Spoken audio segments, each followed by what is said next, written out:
তো কি করছোটা কি? চিংড়ি মাছ নিয়ে এসেছি, মাছ নিয়ে এসেছি আর চুনো মাছ।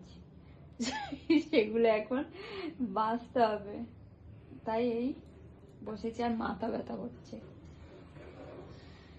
কি কি নিয়ে এসেছি দেখে দাও।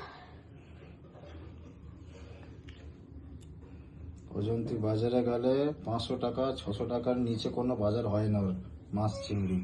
এটা হলো মিডিয়াম সাইজের চিংড়ি, এটা একটা রুই মাছ, আর এটা ঘুষো চিংড়ি, আর এটা চুনো মাছ।